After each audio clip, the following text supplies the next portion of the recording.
bata. Bago tayo mag-umpisa, magsitayo muna ang lahat para sa ating panalangin. Dala ba ang lahat? Sa ngalan ng Ama, ng Anak, ng Espiritu Santo. Amen. Panginoon, maraming salamat po sa panibagong araw at pagkakataong matuto.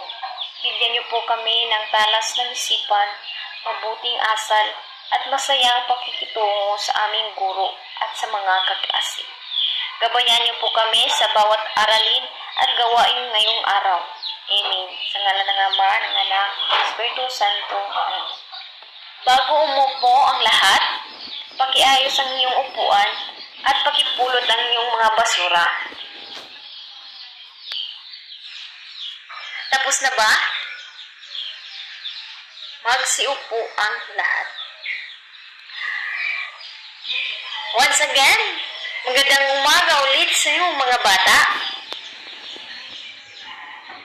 Kamusta kayo? Very good. Bago tayo magsimula, I will check first your attendance and say present when I call your name. Very good. No one is absent today. At dahil walang lumiban sa ating klase ngayong araw, bigyan ng 3 bagsak ang inyong mga sarili. 1, 2, 3. So karon, sa di pa ta magsugod sa ato ang lesson, ako sang ihatag ang atoang classroom rules. First, makinig ng mabuti sa guro habang nagtuturo. Second, magtaas ng kamay kung may gustong sabihin o itanong. At ang panghuli, maging magalang sa guro, kaklase at sa mga lahat ng tao. Nasabtan na ba ang atong classroom rules, mga bata? Very good.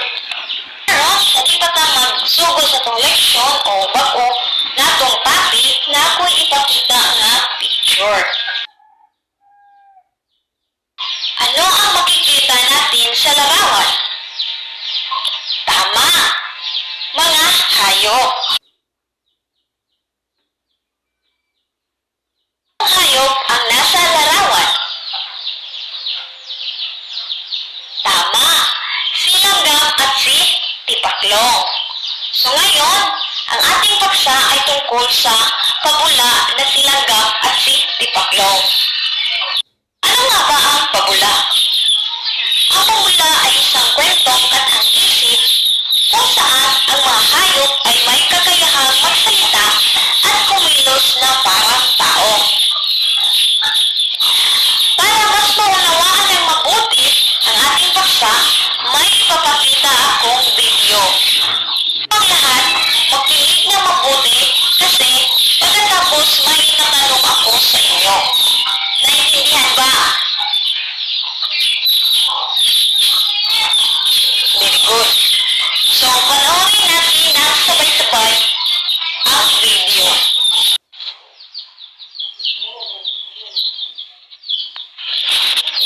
Ang langgam at ang tipaklong. Noong unang panahon, may nakatirang mga langgam at tipaklong sa madamong parang. Masisipag na nagtatrabaho buong araw ang mga langgam. Nangongolekta sila ng mga butil ng trigo sa palayan ng magsasaka sa malayo. Sila ay nagtatrabaho sa napakadisiplinadong paraan. Maaga silang nagpupuntang sakahan tuwing umaga sa oras na may sapat ng liwanag para makakita at magsisimulang magbuhat ng mabibigat na butil ng trigong nakapatong sa kanilang ulo. Maingat nilang inilalagay sa imbakan ang mga butil ng trigo at pagkatapos ay bumabalik sa sakahan para kumuha pa. Sa kabilang banda, ang tipaklong ay napakatamad at nagpapahinga sa lilim buong araw. Umaawit ng mga kanta mag-isa at masarap na kumakain. Nagpapakasarap siya sa buhay ng todo at walang pakialam sa mga susunod na mangyayari. Lagi niyang kinaaawaan ng mga langgam na nagtatrabaho buong araw. Lumipas sa mga araw, tinatamad na lumundag ang tipaklong sa damuhan. Masigla, masaya at laging busog. At humuhuni at umaawit sa kanyang sarili dahil masarap ang buhay niya. Habang ang mga langgam ay nagbubuhat ng mga trigo at dinadala ito sa kanilang lungga ng buong sipag. Isang araw, Habang nagtatrabaho ang mga langgam, isa sa kanila ay nahulog dahil sa bigat ng butil na buhat niya. Siya ay pagod na at nasaktan. Sa halip na tulungan ng langgam, tinitigan lang siya ng tipaklong at pinagtawanan. Nagtanong ang langgam. Ginoong Tipaklong, maaari mo ba akong tulungan buhatin tong trigo papunta sa aking lungga? Pasasalamatan talaga kita ng gusto. Ngunit siya ay hindi pinansin ng tipaklong at nagpatuloy sa pagpapatugtog.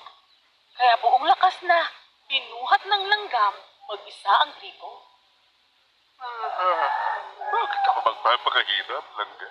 Tanong ng tipaklong. Halika, magpahinga ka muna at pakinggan ang kanta ko. Narito na ang taginip, maliwalas at mahaba pa ang mga araw. Bakit sinasayang niyo ang sikat ng araw para magtrabaho? Hindi siya pinansin ng langgam at yumuko na lang. Binilisan niya ang paglakad papuntang sakahan. At ito ang nagpatawa ng mas malakas sa tipaklong. Kunting langgam, nakakatuwa ka naman. Tinawag niya ang langgam. Halika't sumayo tayo dalawa. Kalimutan mo yung trabaho. Magpakasaya tayo sa tagilid, maglibang ka.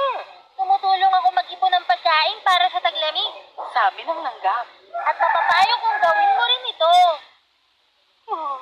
Ba't kailangan mo kumala sa taglamig? Tanong ng tipaklong. Napakarami pa natin pagkain sa ngayon. At marami pang panahon para maghanda sa taglamig. Ngunit alam ng langgam kung anong kanyang ginagawa. Kaya naman nagpatuloy siya sa kanyang pagtatrabaho. Habang ang tipaklong ay lumulundag patawid sa parang, masayang kumakanta at sumasayaw. Ito ay nagpatuloy sa mga sumunod na araw. Sa halip na nagtatrabaho at naghahanda para sa taglamig, mas ginusto pa ng tipaklong na sumayaw, kumanta at maglaro sa kanyang libreng oras. Hindi niya naisip na ang napakagandang mga araw ng tag-init ay hindi habang buhay at di magtatagal, darating na ang taglamig na tag-ulan. Ang tag-init ay naging taglagas at ang taglagas ay naging taglamig. Ang liwanag ay bihira ng makita at ang mga araw ay maiksi na at makulimlim. Ang mga gabi ay mahaba at madilim. Nagsimulang umulan ng niebe at naging napakalamig na. Nanginginig ang tipaklong sa lamig ng simoy ng hangin. Sinubukan niyang balutin ang sarili ng mga tuyong dahon sa paligid. Pero ang malakas na hangin ay hinipan ito palayo. Siya ay nagutom at walang nakitang anumang makakain. Sigurado siyang pag hindi siya nakakain, mamamatay na siya. Nangihina na siya at di nagtagal na pagtanto niya na tama ang mga langgam at dapat naghanda rin siya. Hindi na gustong kumanta ng tipaklong ngayon. Siya ay gutom na at nilalay. Wala na siyang masisilungan mula sa niebe at wala rin makakain.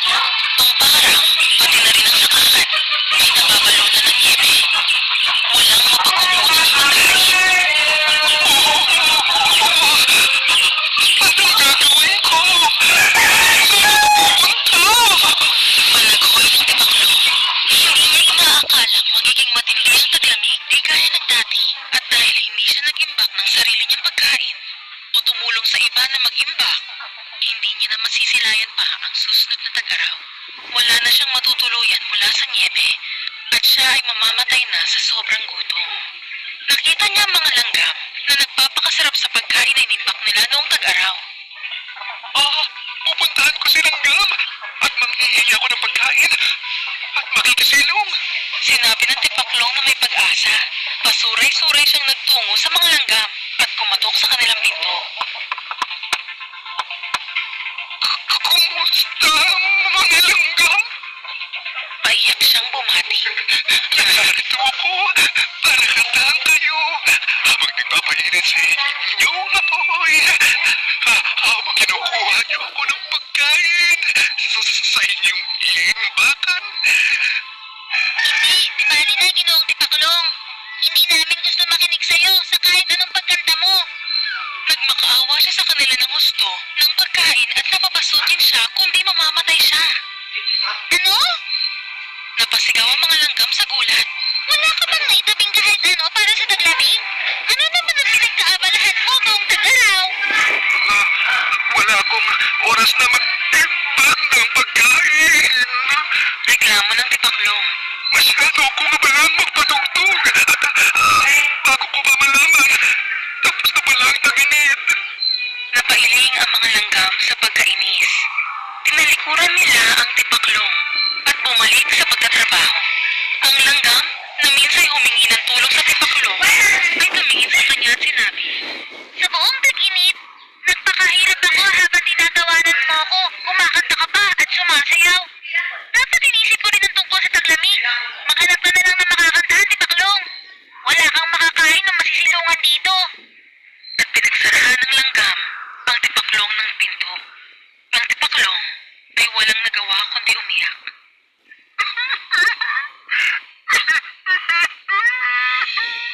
Wakas. So, naintindihan niyo ba ang kwento, mga bata? Ngayon, may tanong ako. Sino ang mga tauhan?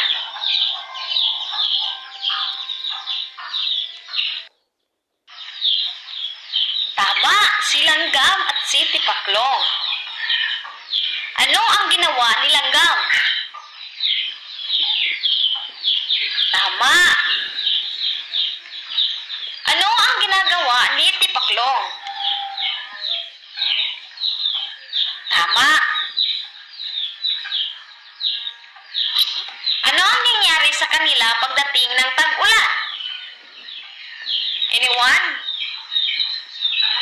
Tama.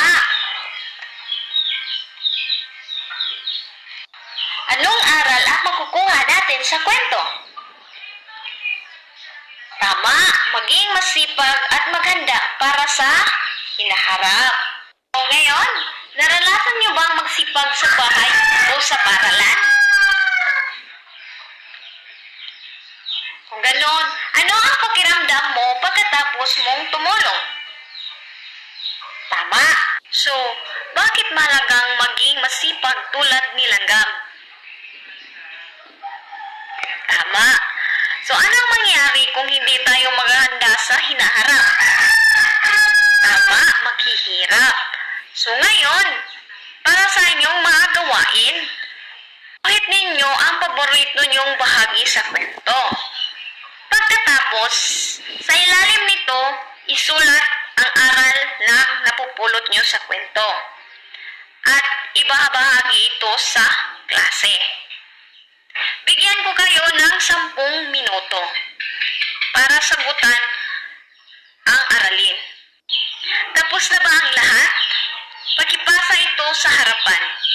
So, magbalik-aral muna tayo. Ano ang natutunan mo sa kwento? Tama. Ano ang magandang katangian ni Langgam na dapat mong tularan?